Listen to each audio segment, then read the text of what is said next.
बात कर रहे हैं हम चौथे की।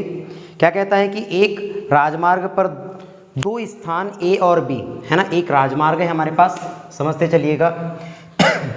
ये एक राजमार्ग हो गया, इस पर दो स्थान हैं, एक स्थान ए है और एक स्थान बी है। क्लियर। अब क्या कहता है कि 100 किलोमीटर की दूरी पर है। ये दोनों एक दूसरे से कितने किलोमीटर की दूरी पर है? 100 किलोमीटर की दूरी पर है। एक कार ए से तथा दूसरी कार बी से एक ही समय चलना प्रारंभ करती है। ये जो कार ए है और एक और कार जो बी है वो एक ही समय पर चलना प्रारंभ करती है। तब हम देखेंगे आगे, कहता है कि यदि ये कारें भिन्न भिन्न चालों से एक ही दिशा में चले, यदि ये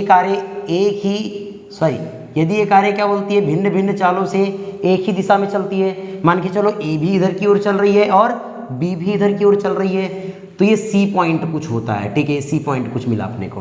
तो देखो क्या कहता है कि चलती है तो वे 5 घंटे पश्चात मिलती है। तो वो 5 घंटे पश्चात कहाँ पर मिल जाती है? बिंदु सी पर मिल रही, मान के चलो।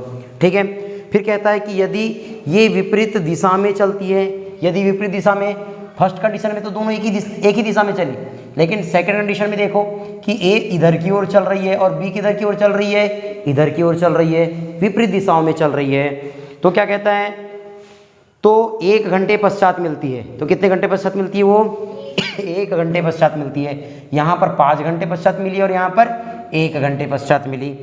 तो मुझे दोनों कारों की चालें ज्ञात करना है। तो दोनों कारों की क्या करना है? चालें ज्ञात करना है। तब देखिए, समझो अच्छे से, हल में क्या करेंगे हम? मान लेंगे, माना कार या पहली कार की चाल। पहली कार की चाल क्या हो जाएगी बेटा? x किलोमीटर पर आवर, है ना, x किलोमीटर पर आवर होगी। फिर देखते हैं वह दूसरी कार की चाल। अब दूसरी कार की चाल अगर हम देखें तो ये हो जाएगी y किलोमीटर पर आवर। ठीक है, अब हमने एक फार्मूला देखा है कि चाल बराबर कितना होता है बेटा? चाल बराबर दूरी बटे समय। हाँ, होता है कि नहीं बताओ? हाँ, ठीक है। अब ध्यान से देखो, यदि वो दोनों एक ही दिशा में चल रही होगी, यदि वो दोनों एक ही दिशा में चल रही है, मतलब x की चाल और y की चाल, है ना, दोनों एक ही दिशा में चल रही है। जब दोनों एक ही दिशा में चलेगी तो इस a की चाल और इस b की चाल होगी और दोनों क्या हो जाएगा? बोलो, एक पॉइंट पर मिल रही है। ठीक है, मिल रही है, तो मैं क्या बोलूँगा? तब प्रश्नानुसार, है ना, प्रश्नानुसार। अब ध्यान से देखना, अब हमको ये 100 किलोमीटर इन दोनों के बीच की डिस्टेंस दी गई है, हाँ या ना? अब 100 किलोमीटर इन दोनों के बीच की डिस्टेंस दी गई है, तब हम क्या काम करेंगे कि अब देखो यहाँ पर ध्यान से देखना अच्छे से, कि यहाँ से अगर मैं एक ही दिशा में चलाऊँ वस्तुओं को तो 5 घंटे समय ले रही है। समय कितना ले रही है?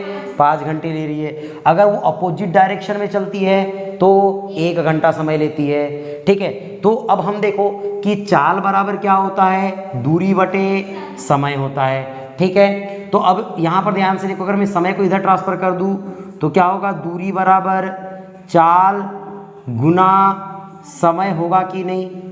हाँ या ना?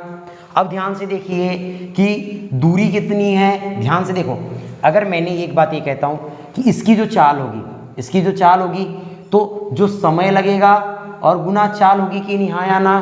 तो मैं कहूँगा तब प्रश्नानुसार इसको बोल सकता हूँ 5 घंटे लग रहा है और इसकी चाल कितनी है? x है, ऋण। अब यहाँ से यहाँ तक निकालता हूँ, देखो दूसरे की चाल कितनी थी? y थी, हाँ या ना? y थी, लेकिन उसको भी कितना समय लगा था? 5 घंटे लगा था। तब देखो मैक्सिमम यहाँ से यहाँ तक की वैल्यू में इतनी वैल्यू घटा दूंगा तो इतनी वैल्यू फाइंड होगी कि नहीं? तो मैं क्या बोलूँगा? Is equal to 100। समझ में आया?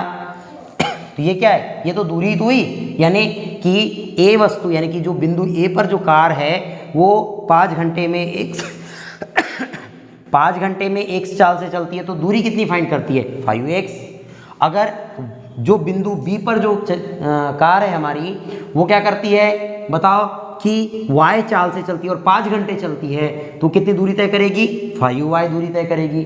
अगर मैं इस दूरी में से इतनी दूरी को घटा दूंगा तो मुझे 100 फाइंड होगा कि नहीं। इसको सरल करते हैं, अगर 5 से डिवाइड करो तो कितना होगा, ये x हो जाएगा, minus y is equal to ये होगा 20 होगा 20। इक्वेशन नंबर फर्स्ट वह। अब देखो दूसरे प्रकार, अब वो अगर एक विपरीत दिशा में चल रही है मतलब मिल रही है तो भैया कितना समय ले रही है, 1 घंटा ले रही है। तो भैया 1 इंटू एक्स ही होगा। अब इसको जोड़ो क्योंकि एक ही यानी कि अलग अलग दिशा में चल रही, विपरीत दिशा में चल रही है, मिल रही है तो दोनों की जो भी, अगर ये यहाँ पर मिलती है, ए यहाँ तक आती है, बी यहाँ तक आती है, तो समझो ध्यान से, तो इन दोनों की डिस्टेंस ही तो 100 है कि नहीं। तो इन दोनों को जोड़ता हूँ तो बराबर कितना हो जाएगा, 100। समझ में आया।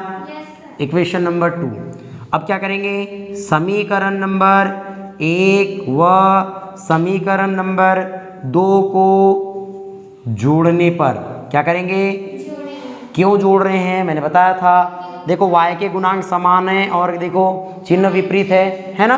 तो क्या करेंगे, x minus y is equal to 20 और x minus y is equal to 100। अब जोड़ रहे हैं तो चिन्ह में कोई बदलाव नहीं होता, सॉरी प्लस है ना। अब क्या हो जाएगा, x plus x 2x and plus minus y plus y cancel is equal to 120 आएगा। तो x इज इक्वल टू कितना होगा, 120 अपॉन 2 कैंसल आउट करूंगा तो 60। ओके, अब इस x की वैल्यू को समीकरण नंबर 1 में रखेंगे तो समीकरण नंबर 1 में, हाँ या ना। अब जब 1 में रखोगे तो कितना होगा, 60 minus y is equal to 20। 60 का ट्रांसफर करेंगे तो minus y is equal to minus 40 होगा, माइनस से माइनस कैंसल तो y इज इक्वल टू 40। मतलब जो पहली कार की चाल हमको फाइंड करनी थी तो पहली कार की चाल कितनी आ गई, 60 किलोमीटर पर और दूसरी की 40 किलोमीटर पर आवर। समझ में आया, इजी क्वेश्चन है। हाँ, माइनस वाई रहता तो प्लस वाई हो जाता। ठीक है, ठीक है, अगर अपोजिट साइन आ जाना चाहिए। तो हमने यहाँ देख लिया कि जो y की वैल्यू कितनी आई, y की वैल्यू आ गई y इज इक्वल टू 40, तो 40 किलोमीटर पर आवर। ये आपका क्या है, आंसर है। ठीक है बच्चों।